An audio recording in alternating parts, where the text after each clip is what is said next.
UCC पे बहस शुरू हो गई है, लेकिन कुछ एक तर्क ऐसे दिख रहे हैं और कुछ एक कुतर्क ऐसे दिख रहे हैं, उस पर क्लैरिटी जरूरी है। कुतर्क क्या हो रहा है? यूसीसी आएगा तो हमारी आइडेंटिटी खत्म हो जाएगी, सबको एक जैसा कपड़ा पहनना पड़ेगा।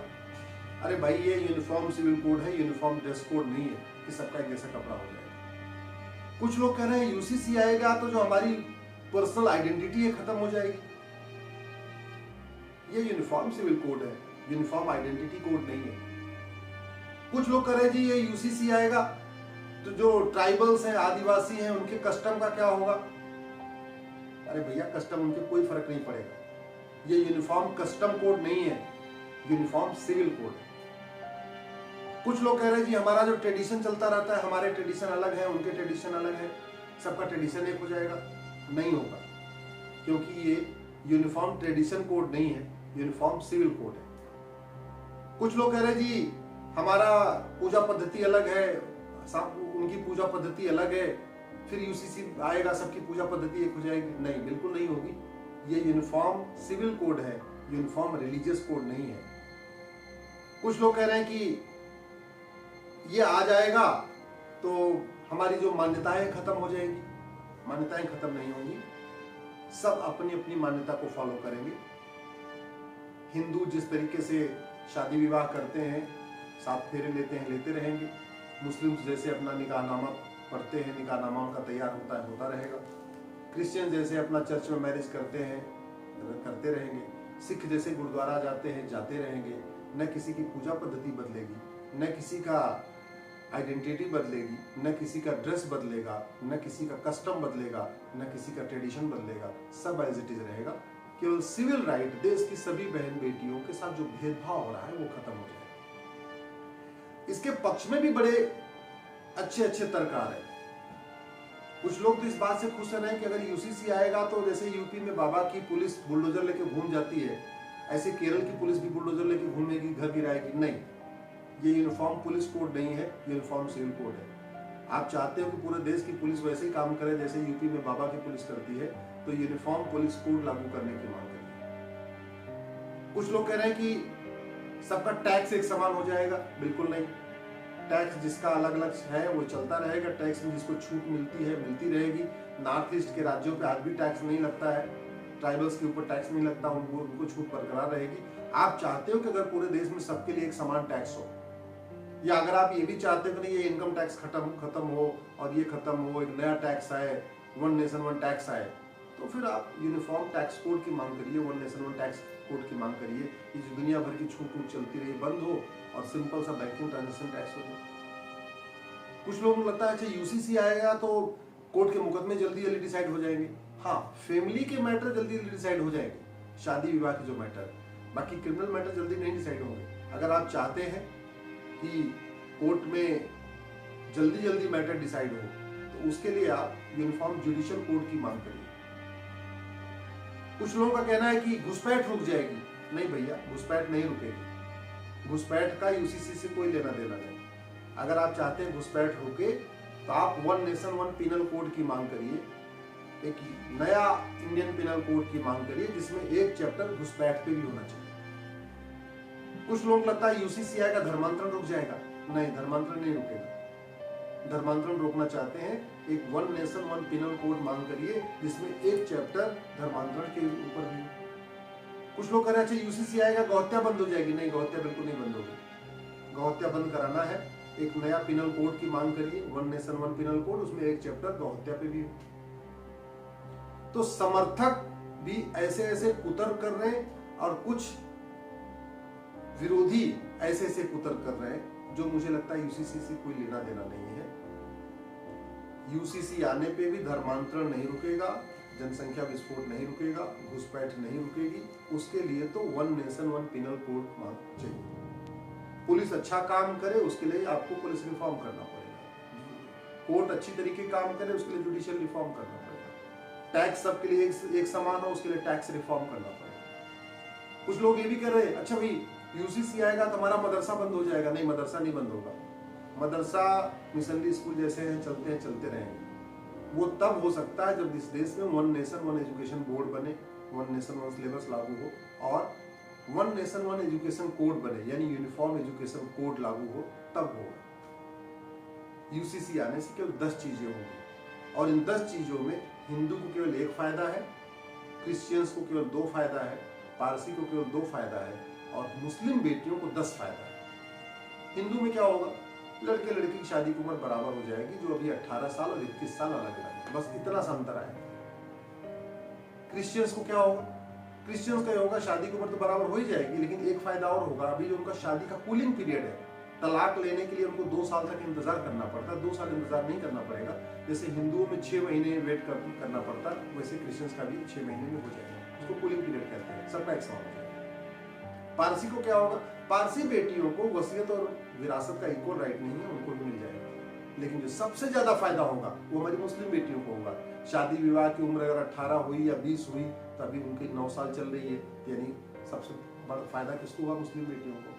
सारे जितने मौखिक तलाक चल रहे हैं, जितने भी एक तरफा तलाक चल रहे हैं, जितने एक्स्ट्रा जुडिशियल तलाक चल रहे हैं, वो खत्म हो जाएंगे। तलाक हसन, तलाक एहसन, तलाक बाइन, तलाक किनाया खत्म हो जाएगा।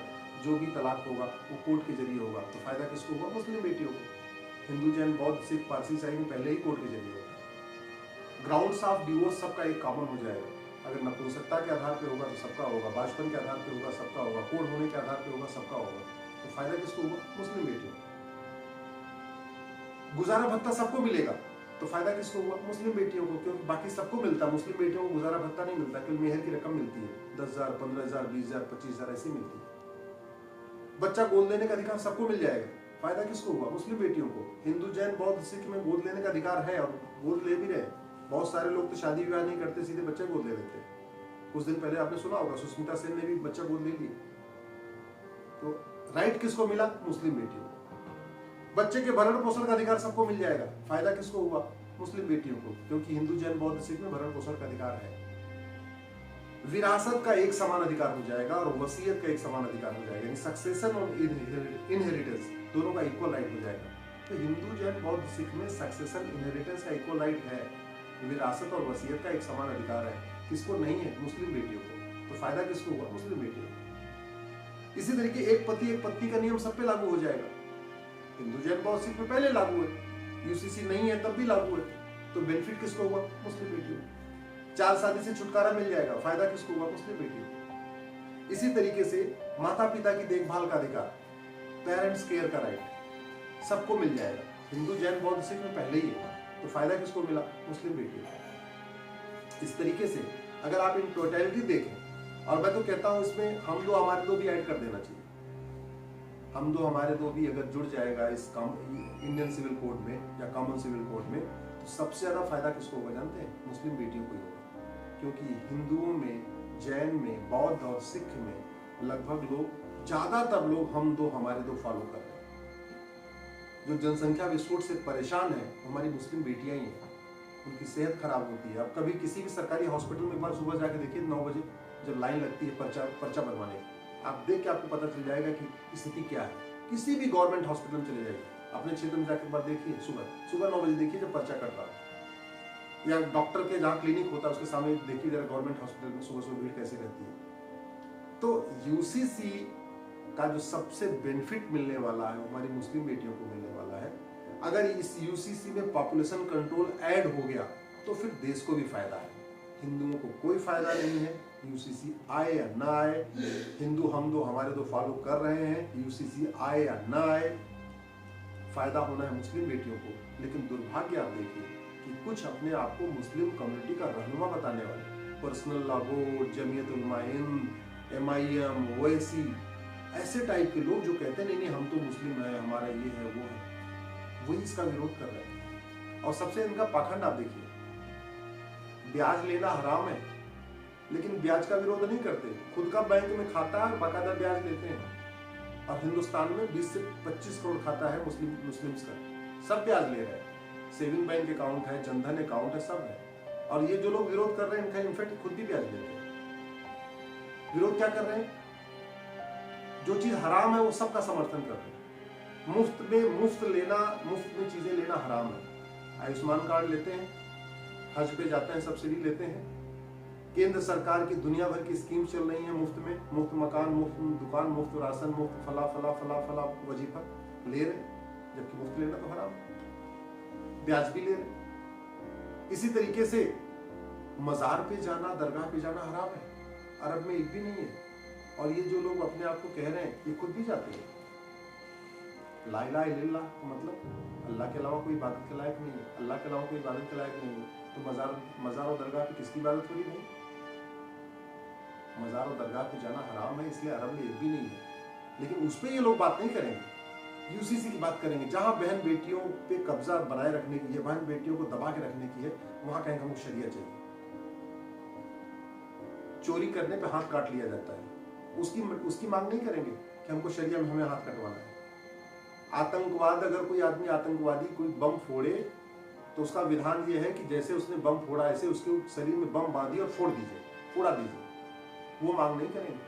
अगर कोई किसी को चाकुओं से मारे तो जितना चाकू मारे उतने चाकू उसको मारो, ये कहता शरीयत। ये कभी नहीं कहेंगे जिसने साक्षी को मारा चाकुओं से, श्रद्धा को मारा चाकुओं से, ये काम करो उसको भी चाकुओं से बोलो, ये नहीं मांग करेंगे। रेप पे तो काट दिया जाता है, कट सीधे, ये कभी नहीं करेंगे नहीं नहीं काम करो रेप पे। फिर कहेंगे हमको भारत वाला कानून चाहिए, तो क्रिमिनल ला भारत वाला चाहिए, टैक्स ला भारत वाला चाहिए, बाकी सब भारत वाला चाहिए। लेकिन जहां बहन बेटियों को अधिकार देने वाली बात आएगी तो कहेंगे नहीं नहीं, हमको भारत का कानून नहीं चाहिए, हमको यूनिफॉर्म सिविल कोड नहीं चाहिए, हमको अपना शरिया चाहिए। और ऐसा शरिया चाहिए जो इस्लामिक कंट्रीज में भी नहीं चले।